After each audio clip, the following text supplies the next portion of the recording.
وبركاته.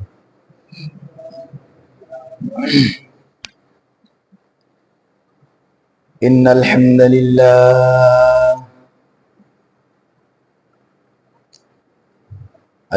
لله الأكرم الذي خلق الإنسان وكرم وعلمه من البيان ما لم يعلم،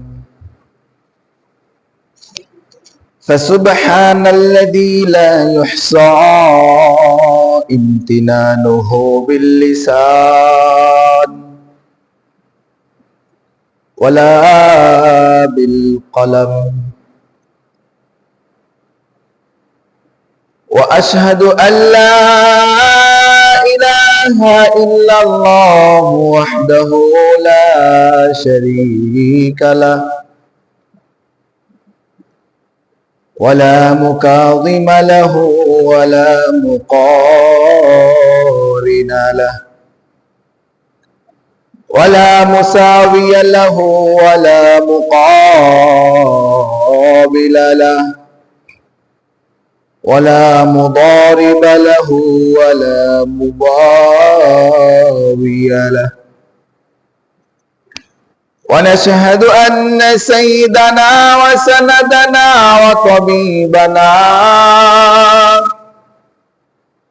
وطبيب أرواحنا ومولانا محمدا عبد الله ورسوله صلى الله عليه وعلى آله وأصحابه وأزواجه والناس أجمعين. أرسله الله بالحق بشيرا ونذيرا وداعيا إلى الله بإذنه وسراجا وقمرا منيرا. وبشر المؤمنين بأن لهم فضلا كبيرا ولا تطع الكافرين والمنافقين والفاسقين ودع أذاهم وتوكل على الله وكفى بالله وكيلا. أعوذ بالله من الشيطان الرجيم. بسم الله الرحمن الرحيم.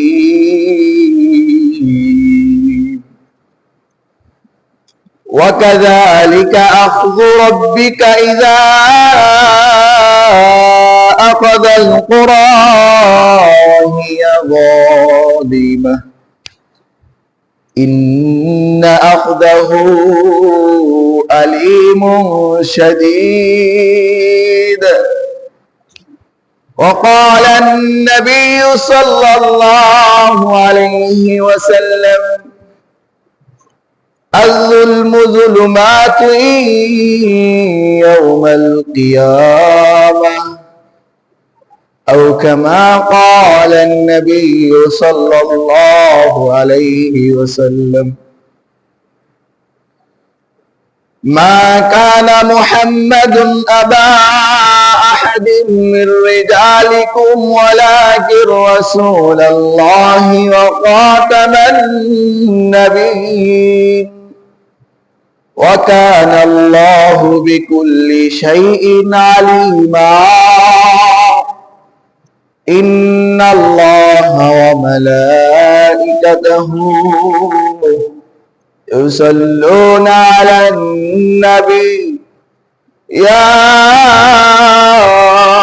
أيها الذين آمنوا صلوا عليه وسلموا تسليما. اللهم صل على محمد وعلى آل محمد كما صليت على إبراهيم وعلى آل إبراهيم إنك حميد مجيد اللهم بارك على محمد وعلى آل محمد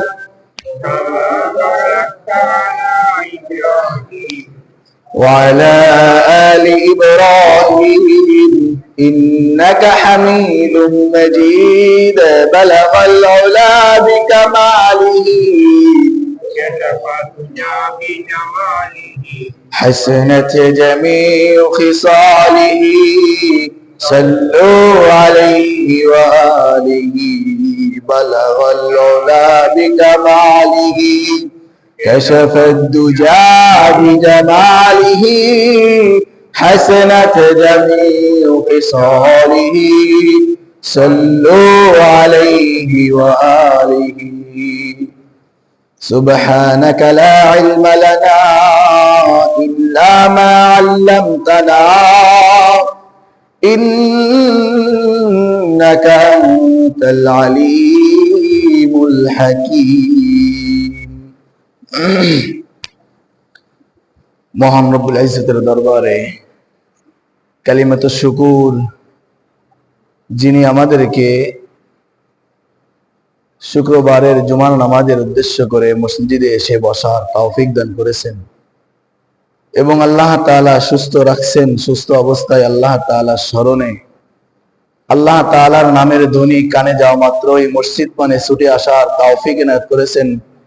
এই জন্য সেই মহান রব্বুল ইজ্জতের দরবারে কালিমাতুশ শুকরিয়া জ্ঞাপন করি। সবাই বলি আলহামদুলিল্লাহ। আমাদের সবারই দরকার ছিল, যত মানুষ আমরা মহল্লায় আছি, এই মসজিদের আন্ডারে আছি, সবারই দরকার ছিল যে নামাজের জন্য যখন মুয়াজ্জিন আজান দেয়, দুনিয়ার সমস্ত কাজকে পিছে ফেলে আল্লাহর স্মরণে আল্লাহর ঘর মসজিদে ছুটে যাওয়া, ঠিক কিনা? এটা দরকার ছিল। কারণ এ কথা আমার না, আমার রাসূলেরও না, এ কথা স্বয়ং রব্বে কারিমের। আল্লাহ তাআলা বলতেছেন, وَإِذَا نُودِيَ لِلصَّلَاةِ مِنْ يَوْمِ الْجُمُعَةِ فَاسْعَوْا إِلَى ذِكْرِ اللَّهِ وَذَرُوا الْبَيْعَ ذَلِكُمْ خَيْرٌ لَكُمْ إِن كُنتُمْ تَعْلَمُونَ। আল্লাহ তাআলা বলতেছে, وَإِذَا نُودِيَ لِلصَّلَاةِ مِنْ يَوْمِ الْجُمُعَةِ, যখন জুমার নামাজের জন্য মসজিদের মাইক থেকে মুয়াজ্জিন আমার নামের ধ্বনি দিয়ে এলান দিবে, আযান দিবে, মি ইয়াউমিল জুমআ, জুমার দিনে, ফাসআউ ইলা যিকরিল্লাহ, তখন সব কিছুকে পিছে ফেলে ফাসআউ ছুটে যাও ইলা যিকরিল্লাহ, মসজিদ মানে আল্লাহকে স্মরণ করার জন্য। বলেন সুবহানাল্লাহ। ওয়াদারুল বাই', যদিও তোমাদের ব্যস্ততা থাকে, ব্যবসা বাণিজ্য থাকে, চাকরি থাকে, কাজ কাম থাকে, সব কিছুকে পিছে ফেলে মসজিদ পানে ছুটে আসতে হবে। বলতেছেন কে? আল্লাহ তাআলা। ওয়াদারুল বাই', আরে ব্যবসা বাণিজ্যকে পিছনে ফেলো, ব্যবসা বাণিজ্যকে রাখো, কিছু সময় স্থগিত রাখো, ব্যস্ততাকে পিছে ফেলে একটু ছুটে আসো কোথায়? ইলা যিকরিল্লাহ, মালিকের স্মরণে। কিসের স্মরণে? যালিকুম খায়রুল লাকুম ইন কুনতুম তা'লামুন, আর এটাই তোমাদের জন্য কল্যাণ। খায়রুল লাকুম, তোমাদের জন্য এটাই কল্যাণ, মালিকের স্মরণ কল্যাণ, মসজিদে উপস্থিতি তোমার জন্য কল্যাণ। ইন কুনতুম তা'লামুন, তোমরা যদি জানতে, তোমরা যদি বুঝতে, তাহলে দুনিয়ার কোনো ব্যস্ততা তোমাকে আল্লাহর জিকির থেকে সরায়া রাখতে পারতো না। কিন্তু দুর্ভাগ্যবশত আমরা সব জানি, সব বুঝি, এরপরেও আসতে চাই না, আসি না, ঠিক কিনা বলেন? কারণ কি জানেন? এই যে আমরা সবাই বুঝি যে জান্নাত জাহান্নাম আছে, বুঝি না? আল্লাহ সর্বময় ক্ষমতার মালিক, বুঝি না? আমরা সবাই বুঝি। আল্লাহ তাআলা চাইলে এই আমার সুস্থতাকে এখনই কেড়ে নিয়ে অসুস্থ বানায়া বেড়ে বিছানায় শোয়াও রাখতে পারেন, এটাও বুঝি, বুঝি না? আমরা বুঝি। এতটা সত্ত্বেও দোস্ত, আব্বাজান, এতটা সত্ত্বেও কেন মসজিদে আসি না, আসতে মনে চায় না? জানেন কেন? কয়েকটা কারণ আছে, এর ভিতরে একটা মূল কারণের ভিতরে একটা কারণ হচ্ছে আমরা আখিরাতকে বিশ্বাস করি, আমল করি না, ঠিকই না? আখিরাত বিশ্বাস করি, প্রস্তুতি গ্রহণ করি না। এজন্য আজকের মসজিদের আজানের পরেও মসজিদ খালি থাকে, ঠিকই না? অথচ এত সময় তো মালিকের আয়াত অনুযায়ী, মালিকের ডাক অনুযায়ী এত সময় তো মসজিদ খালি থাকার কথা না। আলহামদুলিল্লাহ, আমরা যারা আসতে পারছি মালিকের আয়াতটার উপরে আমল হয়েছে, কিন্তু যারা আসতে পারে নাই, আসে নাই, আসবে না, এদের পিছনে আজকে একটা কারণ বলবো।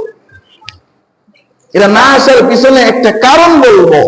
এই কারণের পিছনে আপনিও দায়ী হতে পারেন, আমিও দায়ী হতে পারি, আমার মতো আর একজন ভাইও দায়ী হতে পারে। আজকে মুসলমান, আজকে সমাজ, আজকে আমাদের এই সমস্ত এলাকা এতটা ইসলাম থেকে, কোরআন থেকে, হাদিস থেকে, দ্বীনি নসিহত থেকে, তাফসীর মাহফিল থেকে, হাদিস থেকে এতটা দূরে কেন? এর ভিতরে আমি আপনি যে আগে আসে বসতে পারছি, আমি আপনি যে এখানে বসতে পারছি, এর জন্য তো শুকরিয়া আছে। কিন্তু আমার মতো যে ভাইটা আসতে পারে নাই, আসে নাই, আসে না, এর পিছনে আমার কোনো দায়বদ্ধতা আছে কিনা? আমার কোনো কারণে সেই ভাইটা, আমার মুসলমান ভাইটা মসজিদে আসে কিনা, আজকে একটুখানি খুঁটে দেখার চেষ্টা করবো। ওমা তাওফীকি ইল্লা বিল্লাহ। কয়েকটা গুনাহ আছে যে গুনাহগুলো করলে মালিকের রহমত বর্ষিত হওয়া, মালিকের পক্ষ থেকে সাকিনা নাজিল হওয়া বন্ধ হয়ে যায়, বলেন নাউজুবিল্লাহ।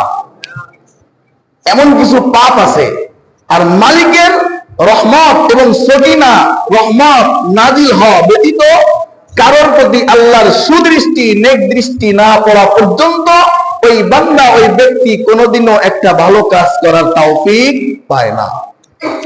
অর্থাৎ যে ব্যক্তি ভালো কাজ করার তৌফিক পায়, মনে করবেন ওই ব্যক্তির দিকে আল্লাহর নেক নজর, আল্লাহর নেক দৃষ্টি, আল্লাহর পক্ষ থেকে সাকিনা রহমত নাজিল হয়েছে, আল্লাহ বান্দার মঙ্গল চাইছে, এই কারণেই বান্দা ভালো কাজ করার তৌফিক পাইছে।